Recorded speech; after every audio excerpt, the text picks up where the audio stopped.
रोहन और रिया दो भाई बहन थे। दोनों की आपस में बहुत बनती थी। रिया और रोहन हमेशा एक दूसरे की बात मानते थे। कुछ समय बाद रोहन की शादी स्वाति से हो जाती है। भाभी, आपको घर में कोई भी काम हो तो आप मुझसे कहिएगा, मैं सब काम कर दूंगी। नहीं नहीं, मेरे होते हुए कोई भी काम करने की जरूरत नहीं है तुम्हें। मैं हूं ना, मैं सब काम कर दूंगी। रिया पढ़ाई में अच्छी होने के कारण उसकी और उसके माता पिता की यही इच्छा थी कि वो पढ़ लिख कर एक अच्छी इंजीनियर बने।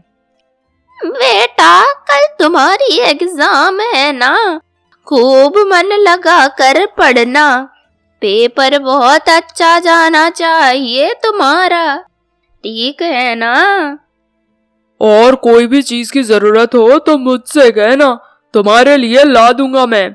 लेकिन तुम अच्छे से अपना मन पढ़ाई में लगाना, आखिरकार इंजीनियर जो बनना है तुम्हें।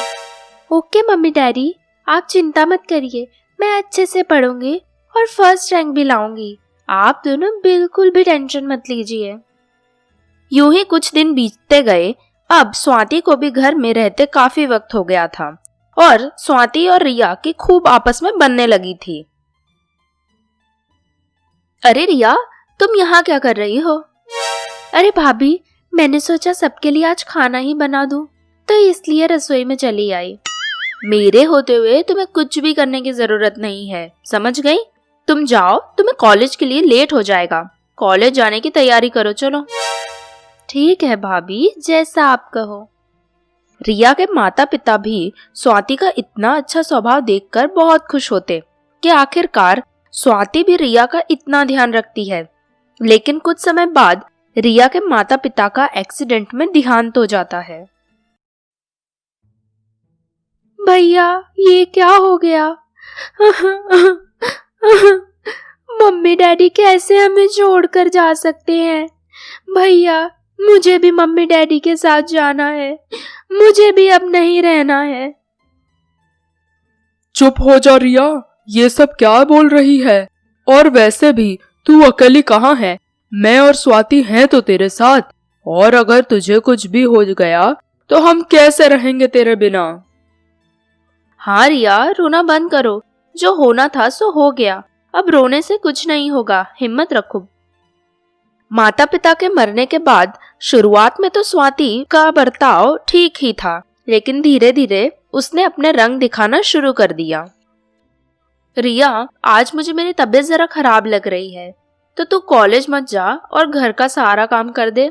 कल चली जाना कॉलेज, वैसे भी एक दिन नहीं जाएगी तो क्या हो जाएगा। ठीक है भाभी, आज कॉलेज नहीं जाती हूँ, घर का काम कर देती हूँ। कल चली जाऊंगी कॉलेज, वैसे भी एक दिन में क्या हो जाएगा।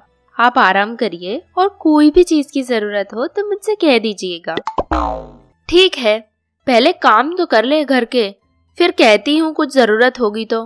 ठीक है, चलो अच्छा है, चली गई। कब तक मैं काम करूँ, अब रोज सारा काम इससे ही करवाऊंगी। भाभी, मैंने सारा काम कर लिया, अब मैं अपने कमरे में जाकर थोड़ी पढ़ाई कर लेती हूँ, ठीक है ना? अरे रिया, मेरे पैरों में बहुत दर्द हो रहा है, तो अगर तुझे तकलीफ ना हो तो जरा मेरे पैर दबा दे, मैं बहुत दर्द में हूँ आज। हाँ भाभी, मुझे कोई तकलीफ नहीं है, आपके पैर दबा देती हूँ, फिर जाकर पढ़ाई कर लूंगी, कोई बात नहीं। और देख रिया, अब तेरी माँ तो रही नहीं है और मैं तेरी माँ तो हूँ नहीं जो सारा काम मैं करूँ। अब से तुझे कॉलेज जाने से पहले घर का सारा काम करके जाना पड़ेगा और कॉलेज से आने के बाद घर में सबका खाना भी बनाना पड़ेगा, ठीक है ना? कोई तकलीफ तो नहीं है? ठीक है भाभी, मुझसे जितना होगा मैं उतना जरूर करूंगी। नहीं रिया, होगा या नहीं होगा इससे मुझे कोई मतलब नहीं है, जो मैं कहूंगी वो तुझे करना ही पड़ेगा। अब तेरे भैया की कमाई तू कब तक बैठे बैठे खाएगी, तो चुपचाप घर का सारा काम करना पड़ेगा तुझे अब से। अब यूं ही चलता रहा।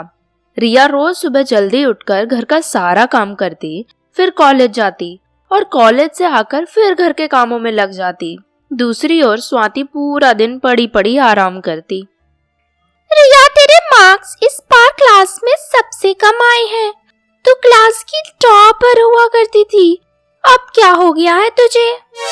मैं भी क्या करूं पूजा, दिन भर घर के कामों में ही लगे रहना पड़ता है, पढ़ाई लिखाई का जरा सा भी टाइम नहीं मिलता है। जब मेरे मम्मी डैडी थे तो मुझे घर के कामों में इतना प्रेशर नहीं था ना, तो पढ़ाई लिखाई में मैं अच्छे से फोकस कर पाती थी। अरे रिया, पर ये ही हाल रहा तो नेक्स्ट एग्जाम में तो तू पक्का फेल हो जाएगी। अभी एग्जाम आने ही वाली है, घर के काम छोड़ और पढ़ाई लिखाई में ध्यान दे। तेरी भाभी बहुत अच्छी थी, तो अब क्या हो गया जो सारा काम तुझे ही करना पड़ता है। न जाने मम्मी डैडी की डेथ के बाद भाभी को क्या हो गया है, घर का कोई भी काम करती ही नहीं है, ना ही मुझसे कभी सीधे मुंह बात करती हैं। मैं खुद बहुत दुखी हूँ भाभी की वजह से, पर मैं भी आखिर क्या करूँ। अब भैया, आपको मेरे साथ कल कॉलेज चलना पड़ेगा। वो मेरे टीचर ने आपको मिलने के लिए बुलाया है। क्यों, क्या हो गया अचानक से? सब ठीक तो है ना? तुम पढ़ाई में अच्छे से ध्यान तो दे रही हो ना? कहीं शिकायत तो नहीं है तुम्हारी कोई? शिकायत ही है भैया। वो दरअसल इस बार क्लास में सबसे कम मार्क्स मेरे ही आए हैं, तो इसलिए टीचर आपसे मिलना चाहती है। आपसे कुछ बात करनी है उन्हें। क्यों? तुम्हारे इतने कम मार्क्स कैसे? क्या अब तुम्हारा पढ़ाई लिखाई में मन नहीं लगता है क्या? लगता तो यही है कि अब रिया का पढ़ाई में मन नहीं लग रहा है। मैं तो कहती हूँ इसकी पढ़ाई लिखाई बंद करवाओ और जल्दी से इसकी शादी करवा दो। इसका पढ़ने में तो मन है नहीं, घर के कामों में भी मन नहीं है, तो आखिरकार करना क्या है इसे। भाभी, घर के कामों में लगी रहती हूँ, तभी इस बार अच्छे से पढ़ाई नहीं कर पाई और कम नंबर आए हैं। अजी झूठ बोल रही है। मैंने आज तक इससे घर का एक भी काम नहीं करवाया है, और ये कह रही है कि घर के कामों के चक्कर में ये पढ़ाई नहीं कर पाती है। झूठी कहीं की। झूठ रिया नहीं, झूठ तुम बोल रही हो। रिया कभी झूठ नहीं बोलती है। अगर आपको मेरी बातों पर भरोसा नहीं है तो मैं आज ही अपने मायके जा रही हूँ, या घर छोड़ के। जैसे ही स्वाति सीढ़ियों से उतरने जाती है, वो सीधा नीचे गिर जाती है और उससे बहुत चोट आती है। चोट के मारे स्वाति से खड़े भी नहीं हुआ जाता। फिर जब तक स्वाति ठीक नहीं हो जाती, रिया तब तक स्वाति की बहुत सेवा करती है। तुम्हारी भाभी के खराब कर्मों की वजह से ही आज उसकी ये हालत है।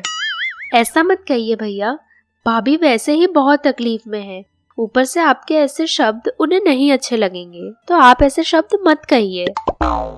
रिया, मुझे माफ कर दे। मैं न जाने क्यों तेरे साथ इतना खराब व्यवहार करती रही, हमेशा तुझसे काम करवाती रही और सबसे झूठ बोलती रही कि तू कुछ करती नहीं है। मैंने तेरा इतना अच्छा और साफ मन तो देखा ही नहीं। मुझसे बहुत बड़ी गलती हो गई।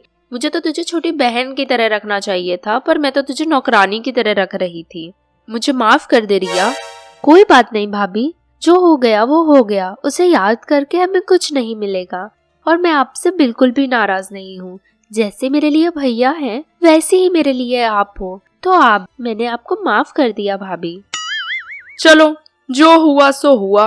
अब तुम दोनों अच्छे से रहना, और स्वाति, अब मेरी प्यारी बहन को कभी परेशान मत करना, ठीक है ना?